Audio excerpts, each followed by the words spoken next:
Dan ini mungkin Allah Ta'ala nak bagi bak kata orang tu pengajaran kepada Datuk Seri Najib, supaya dia kenal yang mana kawan, yang mana lawan, supaya dia kenal hati budi rakan-rakan sama-sama dalam parti, orang yang dia angkat jadi menteri.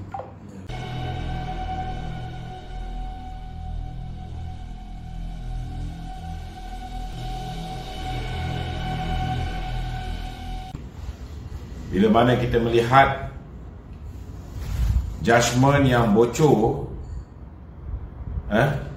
dibocorkan oleh saudara Raja Petra hari ini, judgement tersebut telah dibaca sebiji-sebiji, tak ada sebarang perbezaan oleh Yang Arif, Ketua Hakim Negara Tengku Maimun. Dan akhirnya kita dengan hati yang cukup sedih melihat pejuang kita Datuk Seri Najib Tun Razak dibawa ke penjara Kajang. Ramai orang bertanya kenapa tak pergi Sungai Buloh. Untuk makluman tuan-tuan, di penjara Kajang, Tun Dr. Mahathir telah menyediakan 9 bilik VIP, 9 bilik VIP untuk dia tempatkan musuh-musuh politiknya. Dan pembinaan ini telah berlaku awal lagi. Saya rasa 1-2 tahun yang lalu saya dah dedahkan tentang kewujudan penjara ni. Namun saya dipahamkan bila Datuk Seri Najib tadi dibawa, dia telah ditempatkan di sick bay, tempat orang sakit sementara waktu kerana bilik dia belum sedia. Ini apa yang dimaklumkan kepada kita lah, melalui pegawai-pegawai yang menghantar ubat kepada beliau. Jadi itu lebih kurang apa yang berlaku hari ini, tuan-tuan. Dan hari ini juga saya nak beritahu bahawa masih ada harapan untuk kita lihat Datuk Seri Najib dibebaskan. Sebab saudara, selepas apa yang berlaku di mahkamah hari ini, pertamanya peguam boleh buat semakan, semakan di atas keputusan, beberapa keputusan yang boleh dipertikaikan, itu boleh dilakukan melalui proses semakan kehakiman.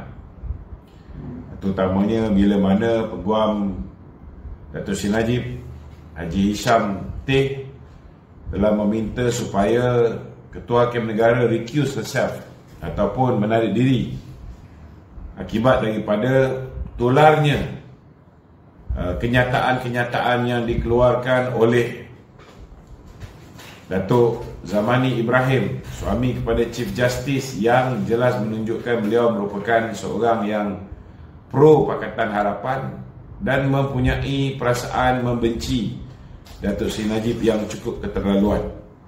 Jadi semakan ini boleh dilakukan. Ini pertama, tuan-tuan.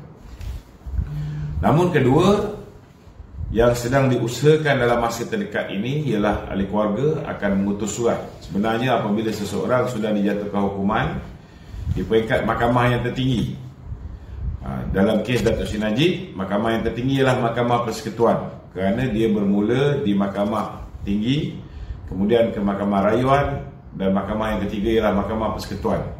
Bagi yang bermula di mahkamah magistrat, dia akan merayu di mahkamah tinggi dan akan berakhir rayuan dia di mahkamah rayuan. Jadi apabila sudah tamat proses rayuan di peringkat Mahkamah Persekutuan, Datuk Seri Najib atau ahli keluarganya boleh merayu untuk mendapatkan royal pardon. Royal pardon ni saudara, royal pardon ialah pengampunan diraja. Pengampunan diraja ni dia ada banyak peringkat dan banyak bentuk. Sama ada pengampunan diraja biasa atau pengampunan penuh. Sekiranya Datuk Seri Najib memperolehi pengampunan penuh, maka dia akan bersih daripada sebarang rekod jenayah dan beliau boleh bertanding semula sebagai ahli parlimen. Tidak ada sebarang kesekatan. Tetapi kalau dia dapat pengampunan saja tanpa full pardon, tanpa pengampunan penuh, maka dia tidak boleh bertanding dalam pilihan raya yang akan datang. Ini kena faham. Kedua, ke bawah duli tuanku juga boleh menangguhkan hukuman. Ini pun boleh, ke bawah duli tuanku boleh menangguhkan hukuman.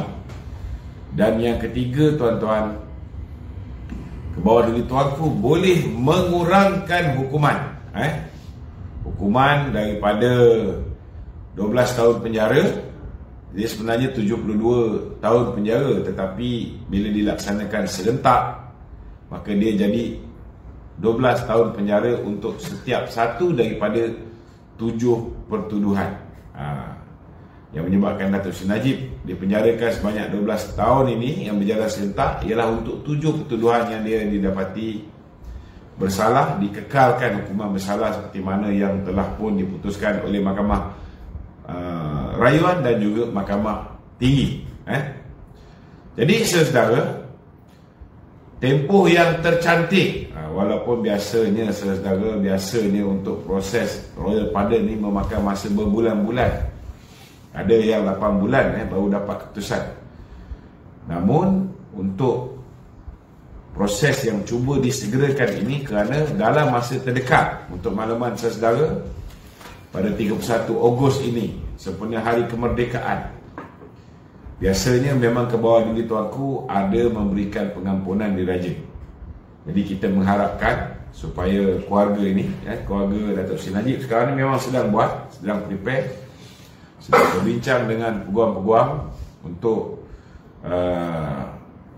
menyusun fakta-fakta kenapa Datuk Seri Najib dengan jasa-jasa yang pernah dia berikan kepada negara dan sebagainya, wajar diberikan pengampunan diraja. Dan kita harap ianya dapat disegerakan seawal 31 Ogos ini, sempena ulang tahun kemerdekaan negara ini. Tadi Datuk cakap cepat mungkin besok ke, lusa ke, minggu depan ke, ataupun pada hari yang sesuai. Sedang disediakan sekarang. Tadi saya sebut keluarga sedang berbincang dengan peguam untuk kita buat segera supaya kalau boleh kita nak menjelang 31 Ogos ini sudah ada keputusan. Kalau kita lihat bila mana Pakatan Harapan memerintah, mereka hanya mengambil masa beberapa hari untuk membebaskan Anwar Ibrahim, maknanya boleh dibuat. Tak ada masalah. Dalam proses ini tak perlu recommend daripada Perdana Menteri, tak perlu keluarga boleh kan?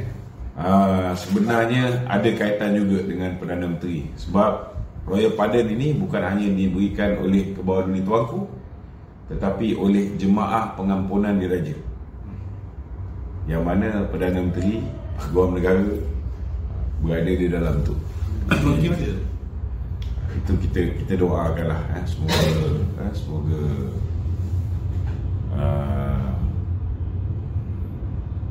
sesuatu miracle akan berlaku lah. Kita haraplah tidak adalah gangguan. Cukuplah dia orang nakkan kenakan sangat Datuk Seri Najib ni dah puas hati dah. Dah puas hati dah. Hari ni kita tengok Tun Mahathir pun begitu gembira.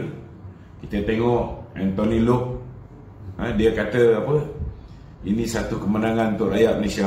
Tak apa, kau kata kemenangan rakyat Malaysia, aku nak tengok nanti bila Lim Guat Eng jatuh hukum, itu kemenangan rakyat Malaysia ke tak? Kau tunggu je nanti. Anwar Ibrahim pun bukan main lagi, dia keluarkan gambar Najib dengan Saifuddin lah, apa benda lah, dia kata silap lah, maaf ke Rafizi lah pula kan. Tak apa, tak ada masalah kau buatlah sekarang kan. Kena ingat engkau sendiri yang sediakan 9 sel tu baru pakai 1, takut yang 8 lagi tu kita tak tahu siapa. Kena ingat zalimlah berpada-pada, zalim berpada-pada. Takutlah sekali engkau juga yang akan gunakan sel itu kan. Kena ingat kawan-kawan kita ni, termasuklah kawan-kawan daripada dalam parti kita ni, dia lupa mereka ni penuh dengan pelbagai masalah. Tak apa, buatlah. Sekarang ni masa kamu. Bila kamu ada kuasa, bila kamu boleh mempengaruhi orang-orang tertentu untuk membuat keputusan berpihak kepada kamu, tak apa, buatlah. Selagi kuasa ada di tangan kamu. Tapi kita kena ingat, akhirnya kita semua ni akan kembali 6 kaki bawah tanah. Masa tu kita akan disoal oleh malaikat. Kita akan dibangkitkan di padang mahsyar. Kita kena lalu titian siratul mustaqim. Masa tu nanti baru kau tahulah nasib orang-orang yang menganiaya, orang-orang yang tak salah ni. Sendiri kena ingat. Dan ini mungkin Allah Ta'ala nak bagi kata orang tu pengajaran kepada Datuk Seri Najib, supaya dia kenal yang mana kawan, yang mana lawan, supaya dia kenal hati budi rakan-rakan sama-sama dalam parti, orang yang dia angkat jadi menteri, supaya dia kenal orang-orang ni semua. Sudah pasti setiap sesuatu yang berlaku itu ada hikmahnya. Sudah pasti Allah Ta'ala tidak akan menguji seseorang itu lebih daripada apa yang mampu beliau hadapi. Dan tadi bila keputusan tadi saya berada di mahkamah, memang ramai orang menangis, kawan-kawan menangis, keluarga menangis, tapi Datuk Seri Najib steady. Datuk Seri Najib penuh tenang, steady. Mentally Datuk Seri Najib prepare. Dia bersedia untuk berhadapan dengan sebarang kemungkinan. Minta maaf. Orang macam ni lah tuan-tuan. Orang macam ni yang memberikan inspirasi kepada rakyat Malaysia untuk bangkit, khususnya kepada jentera-jentera UMNO untuk bangkit, menangani dan memerangi kebobrokan Kerajaan Pakatan Harapan dan Perikatan Nasional. Memang Muhyiddin hari ni gembira. Oh, gembira betul. Kes Bistari Mek belum lagi dibicarakan. Senyumlah sesuka hati, sepuas hati. Kena ingat, giliran dia belum sampai.